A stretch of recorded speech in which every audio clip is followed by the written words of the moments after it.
آج کی اس نشست کے لیے جس موضوع کو چنا ہے وہ ہے انسان کو اللہ رب العزت نے سونا بنا کے اس کائنات ارضی میں بھیجا ہے۔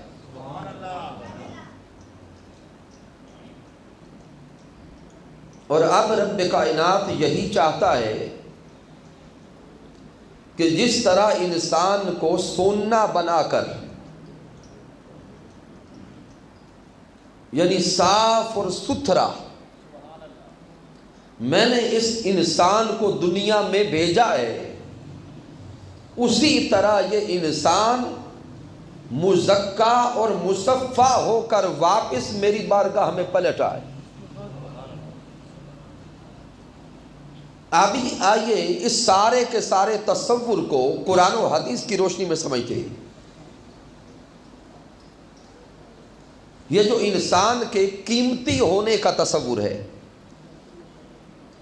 اور انسان کے سونا ہونے کا تصور ہے، یہ حضرت امام غزالی رحمت اللہ تعالی علیہ نے دیا ہے۔ اور وہ ابتداءً دلیل قرآن مجید فرقان حمید کی سورۃ التین کی آیات کریمہ سے لیتے ہیں کہ مالک کائنات ارشاد فرما رہا ہے والتین والزیتون وطور سینین وہذا البلد الامین۔ اللہ رب العزت اس مقام پہ 4 قسمیں کھا رہا ہے۔ اب اللہ کے کلام پہ غور کرتے جائیں۔ وہ رب کائنات تین کی قسم کھاتا ہے، زیتون کی قسم کھاتا ہے، طور سینا کی قسم کھاتا ہے، اور شہر مکہ کی قسم کھاتا ہے۔ انسان کے ذہن میں سوال پیدا ہوتا ہے، اے رب کائنات تو قسم کیوں کھاتا ہے؟ ہم انسان تو قسم تب کھاتے ہیں جب کبھی کوئی سننے والا ہمارے کلام پہ یقین نہیں کرتا۔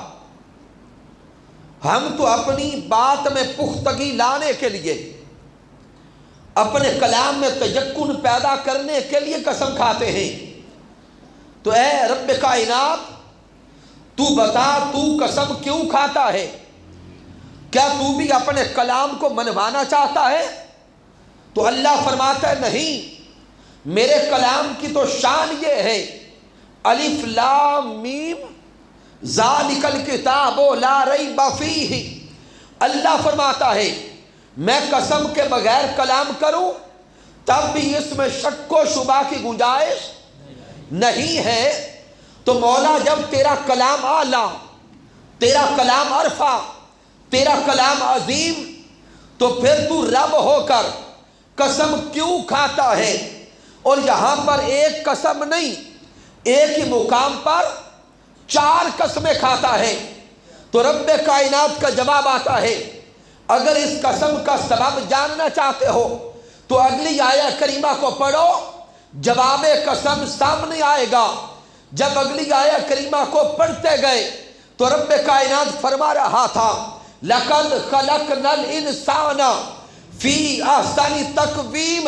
اے انسان غور کر اپنی خلقت پر، اپنے بننے پر، اپنے وجود پر۔ میں نے رب ہو کر ساری مخلوقات کو بنایا، زمین و آسمان میں نے بنائے، چرند و پرند میں نے بنائے، حیوانات و نباتات میں نے بنائے، لیکن اے انسان جتنا سونا، جتنا ستھرا، جتنا عظیم تجھے بنایا ہے ایسا کسی دوسری مخلوق کو نہیں بنایا۔ تو اللہ رب العزت نے تکریم انسانی کو بیان کرنے کے لیے، تکریم انسانی کو بیان کرنے کے لیے یہ 4 قسمیں کھائی ہیں۔ حضرت امام غزالی رحمت اللہ تعالی علیہ فرماتے ہیں کہ انسان کے اشرف المخلوقات ہونے کا جو تصور ہے وہ اسی آیت کریمہ سے لیا جاتا ہے۔ اور آپ فرماتے ہیں کہ رب کائنات انسان کو ایک میسج دے رہا تھا کہ انسان تو جو دنیا میں جا کر دنیا کے سونے سے بڑا پیار کرتا ہے، اپنے وجود پہ غور کر، تجھے اللہ نے سب سے اعلیٰ سونا بنایا۔ اب امام غزالی اسی سونا بننے کے حوالے سے ایک دوسرا تصور بھی دیتے ہیں۔ آپ فرماتے ہیں کہ جو سونا بنتا ہے، سونا 7 مراحل سے گزر کے وجود پاتا ہے۔ پڑھے لکھے احباب جانتے ہیں، کیمیکل سائنسز کو جاننے والے ان نکات کو جلدی سمجھ آئیں گے کہ کیمیکل سائنس کو بیان کرنے والے کہتے ہیں کہ جب 5 قسم کی مٹی قدرتی طور پر اس کے کیمیائی اجزاء آپس میں ملتے ہیں تو پیتل وجود پاتا ہے۔ اب میں وقت بچانے کے لیے 1-2 سے شروع نہیں کر رہا۔ 5 قسم کی مٹی کے کیمیائی اجزاء جب قدرتی طور پر آپس میں ملاپ کرتے ہیں تو پیتل کو وجود ملتا ہے۔ 6 قسم کی مٹی کے کیمیائی اجزاء جب قدرتی طور پہ آپس میں ملاپ کرتے ہیں تو چاندی بنتی ہے، اور 7 قسم کی مٹی کے کیمیائی اجزاء جب آپس میں ملتے ہیں تو سونا بنتا ہے۔ تو گویا سونا 7 مراحل سے گزر کے بنا۔ کتنے مراحل؟ 7 مراحل سے گزر کے سونا بنا۔ حضرت امام غزالی فرماتے ہیں، اے انسان اب تو اپنی خلقت پہ غور کر، اپنی بناوٹ پہ غور کر اور اللہ کے کلام کو پڑھ۔ مالک کائنات نے اپنے کلام مجید میں انسان تیرے وجود کے بھی 7 مراحل بیان کیے ہیں۔ کبھی میرے اللہ نے فرمایا، اے انسان تجھے الماء پانی سے بنایا۔ کبھی رب کائنات فرماتا ہے التراب، انسان تجھے مٹی سے بنایا۔ تیسرے مرحلے پہ اللہ فرماتا ہے تین، تجھے مقام 3 سے گزار کے بنایا۔ اب یہ مرحلہ 3 کیا ہے؟ جب پانی اور مٹی آپس میں ملتی ہے تو گارا بنتا ہے۔ اس مرحلے کو 3 کہا قرآن مجید نے۔ اس سے آگے 4تھے مرحلے پہ فرمایا 3 لازم، جب پانی خشک ہو جاتا ہے، مٹی آہستہ آہستہ گہری ہو جاتی ہے، سخت ہونے لگتی ہے، اس مرحلے کو قرآن مجید نے 3 لازم کہا۔ 5ویں مرحلے پہ رب کائنات قرآن مجید میں پھر فرماتا ہے سلسال من حمأ مسنون، اے انسان تجھے مرحلہ سلسال من حمأ مسنون سے گزارا۔ پھر 6 مرحلے پہ فرمایا سلسال کالفخار، اے انسان تجھے مرحلہ کالفخار سے گزارا۔ پھر 7ویں مقام پہ رب کائنات فرماتا ہے سلالۃ من طین، اے انسان تجھے مرحلہ سلالۃ من طین سے گزارا۔ ادھر یہ 7 مرحلے مکمل ہوتے ہیں اگر رب کائنات فرماتا ہے لَقَدْ خَلَقْنَا الْإِنسَانَ فِي أَحْسَنِ تَقْوِيمٍ، اے انسان تجھے احسن تقویم بنایا، لیکن شکل و صورت تک، اس دنیا میں آنے تک پہنچنے سے پہلے تو اپنے مراحل کو دیکھتا جا۔ کبھی مرحلہ ماء میں تھا، کبھی مرحلہ 3 میں تھا، کبھی مرحلہ 3 لازم میں تھا، کبھی مرحلہ سلسال کالفخار میں تھا، کبھی سلسال من حمأ مسنون میں تھا، کبھی سلالۃ من طین میں تھا۔ انسان سوچتا جا اس رب نے تجھے کہاں سے بنانا شروع کیا، 7 مرحلوں سے گزار کے تجھے سب سے اعلیٰ سونا بنا کے دنیا میں بھیج دیا۔ تو اللہ رب العزت انسان کی خلقت کے بارے میں غور کرنے کے لیے پیغام دے رہا ہے کہ انسان اپنے وجود پہ غور کر۔ اب سامعین محترم، جب یہ نقطہ سمجھ گئے کہ رب کائنات نے ہمیں سونا بنا کے بھیجا ہے، بولیں گے کیا بنا کر؟ سونا بنا کے بھیجا ہے۔ اللہ رب العزت نے انسان کو سونا تو بنا دیا، اب سونے کے اندر ایک خاصیت ہوتی ہے، سمجھدار لوگ غور سے اس نقطے کو سمجھیں گے۔ سونے کے اندر ایک خاصیت ہے، اور وہ خاصیت یہ ہے کہ سونا جتنا عرصہ بھی آپ استعمال کر لیں، سونے نے آخر کار پلٹ کے سونار کے پاس جانا ہے۔ چاہے 10 سال استعمال کریں، چاہے 100 سال استعمال کریں، سونے نے آخر کار لوٹ کر سونار کے پاس جانا ہے۔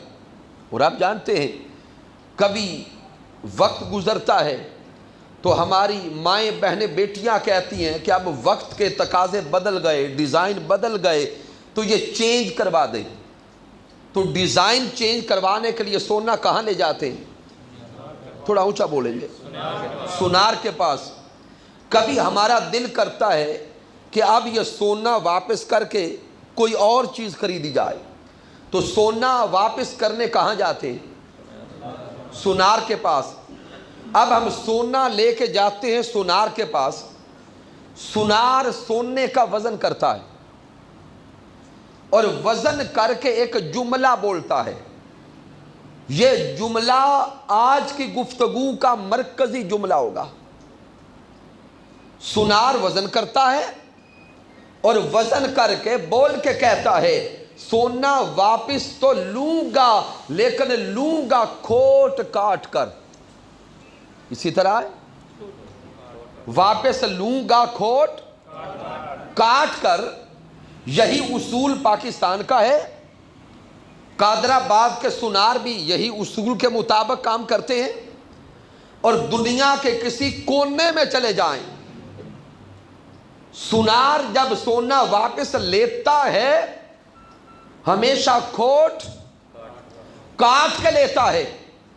اب سوچئے گا کہ سونے کی کھوٹ کیا ہے؟ دنیا کے سونے کی کھوٹ تو دنیا کا گرد و غبار ہے، دنیا کا میل اور کچیل ہے۔ اے انسان اب اپنے اندر بھی تو غور کرتا جا، تجھے بھی رب کائنات نے سونا بنایا۔ اے انسان تو نے بھی پلٹ کر مولا کی بارگاہ میں جانا ہے۔ اے انسان تو نے بھی لوٹ کر رب کائنات کی بارگاہ میں جانا ہے۔ زندگی کے چاہے 10 سال میسر ہو یا 100 سال میسر ہو، آخر کار انسان نے پلٹ کر رب کائنات کی بارگاہ اقدس میں جانا ہے۔ ارے غور تو کریں، اگر دنیا کا سونار کھوٹ والا سونا نہیں لیتا تو وہ سونار حقیقی، مالک حقیقی رب کائنات کھوٹ والا انسان واپس کیسے لے گا؟ دنیا کے سونے کی کھوٹ تو دنیا کا میل کچیل ہے۔ اے انسان تیری میل دنیا کا حرص ہے، دنیا کی ہوس ہے، دنیا کی طلب ہے، دنیا کا لالچ ہے۔ حرص بھی ہے، ہوس بھی ہے، لالچ بھی ہے، طمع بھی ہے، بغض بھی ہے، حسد بھی ہے، اناد بھی ہے، فساد بھی ہے، لڑائی جھگڑا بھی ہے، جھوٹ بھی ہے۔ یہ سارے کے سارے گناہ اے انسان تیرے لیے کھوٹ ہیں۔ یہ سارے کے سارے گناہ کیا ہیں؟ کھوٹ ہیں۔ اب آئیے اپنے من میں جھانک کے سوچتے چلے جائیں، کیا یہ گناہ ہمارے اندر موجود ہے کہ نہیں ہے؟ دن رات ہماری زندگیاں جھوٹ پر مبنی۔ آج معاشرے پہ نگاہ ڈالتے جائیں، اسی دنیا طلبی کی خاطر آج سگے بھائی بھائیوں کو بھول گئے، اسی دنیا کے حرص و ہوس کی خاطر بھائی بھائی سے لڑتا ہوا نظر آتا ہے، اسی مال اور زر کی خاطر رشتہ دار ایک دوسرے سے لڑائی جھگڑے کرتے ہوئے نظر آتے ہیں، اور اسی دنیا کے حرص و ہوس کی خاطر پڑوسی پڑوسیوں کی جان لیتے ہوئے نظر آتے ہیں، جبکہ یہ بھول گئے کہ یہ زندگی چند دن کی ہے، آخرکار پلٹ کے رب کی بارگاہ میں جانا ہے۔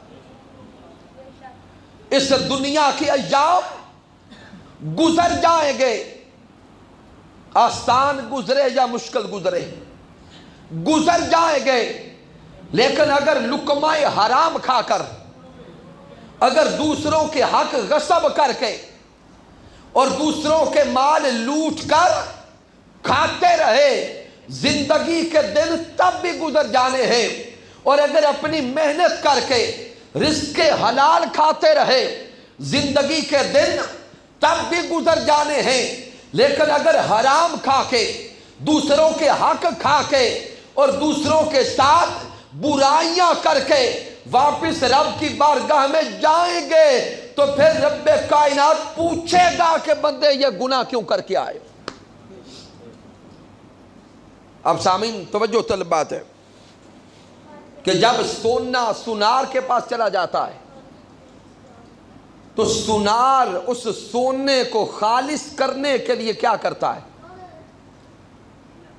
سونار کھوٹ نکالنے کے لیے کیا کرتا ہے؟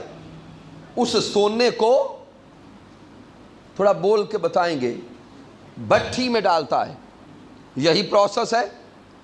سونار اس سونے کو بھٹی میں ڈالتا ہے، آگ میں ڈالتا ہے، بھٹی میں ڈال کے پگھلاتا ہے، پھر خالص سونا الگ کر لیتا ہے اور اس کی کھوٹ کو الگ کر لیتا ہے۔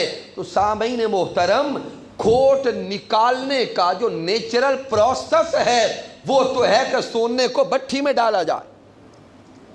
اگر ہم انسان گناہ لے کر اور گناہوں کے انبار لے کر اور یہ کھوٹ لے کر رب کائنات کی بارگاہ اقدس میں گئے، تو رب کائنات نے بھی یہ گناہ مٹانے کے لیے اپنے پاس ایک بھٹی رکھی ہے جس کو جہنم کہتے ہیں،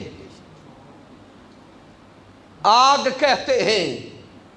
اگر دنیا کا سونار آگ میں ڈال کر دنیا کے سونے کو پاک کرتا ہے تو اس رب کائنات نے بھی تو ایک آگ بھڑکا رکھی ہے،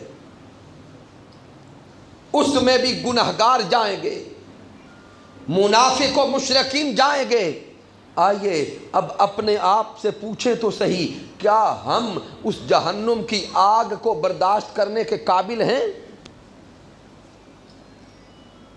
کیا وہ آگ سہ لیں گے؟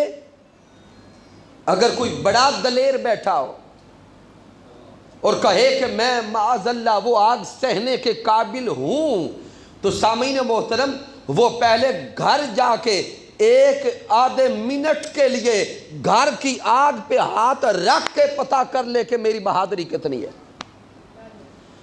کیا ہم یہ دنیا کی آگ برداشت کر لیتے ہیں؟ اگر آج یہ آگ برداشت نہیں ہوتی تو وہ آگ پھر برداشت کیسے کریں گے؟